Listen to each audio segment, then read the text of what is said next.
2008 Land Rover LR2. Gonna try to get the AC condenser out here. So, got a few bolts back here.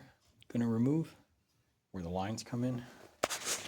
And this fan shroud, try taking that out, pinching here.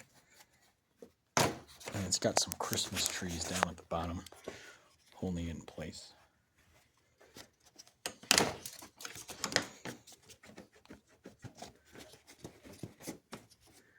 So those Christmas trees are right here. There's one. So the bottom right, bottom left corner. Let me try to tack those. All right, so these guys came out with a trim tool. Unfortunately, one was sacrificed. I think that's what you get for 17 or so year old plastic.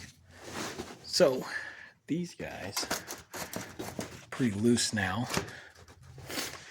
And what's going on here is I can get this plastic out on the top part of the shroud, and I'm going to see if I can just drop it all down. All right, so up on top here, there are two tabs. They were in here all the way through. What I do is pull down a little bit, just wiggle them, come off. It's the only thing really holding this in. Looks like there's another tab on the side, but these weren't secure on mine. So I'm going to set that aside. And then this piece, I'm just going to see if I can maneuver it enough to drop it down. Otherwise, I'm going to have to remove that beam. All right, so this will not maneuver enough to get off because of this top part here.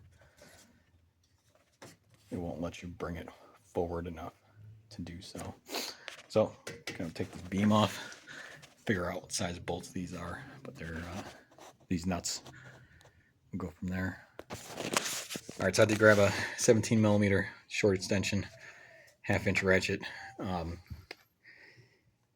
These guys aren't there very tight with the torque, but they're going to take a while to pull off.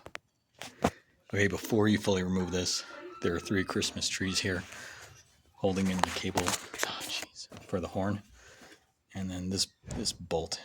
So the whole horn assembly should remain tied to the body. I'm going to remove that bolt now. All right, fumbling around here, you could take this 10 millimeter out, but you could just unclip this harness as well. So, should be one on the other side, and then that'll let us drop this out. Jeez. I need 2 hands. All right, so as I pulled it out, there was a 4th clip there. Just be aware of that. All right, since we had basically removed this earlier, it just pulls right off. Put that aside. Kind of running out of space here. We can see the condenser's just held in with 4 of these tabs and clips.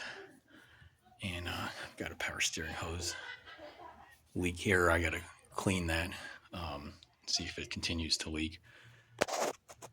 Some bugs down here too.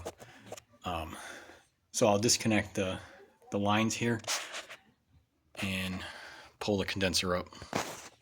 All right, so the 2 10 millimeter bolts that were holding these 2 lines in place, they easily came out with a bending ratchet.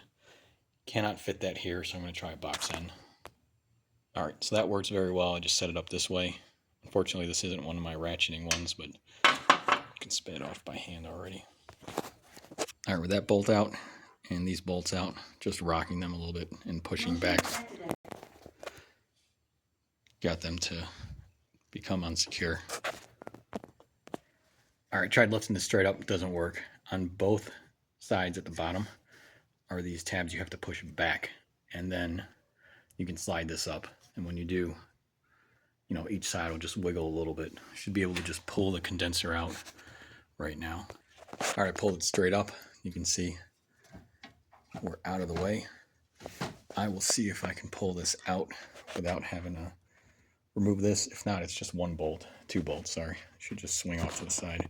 It's power steering cooler. All right, well, that lifted right out. Tossed an O-ring along the way. I got some debris here that I'll clean up. and maybe I can start blowing out the lines next. So that'll be the end of this video. There's a new condenser on top, and we'll go from there.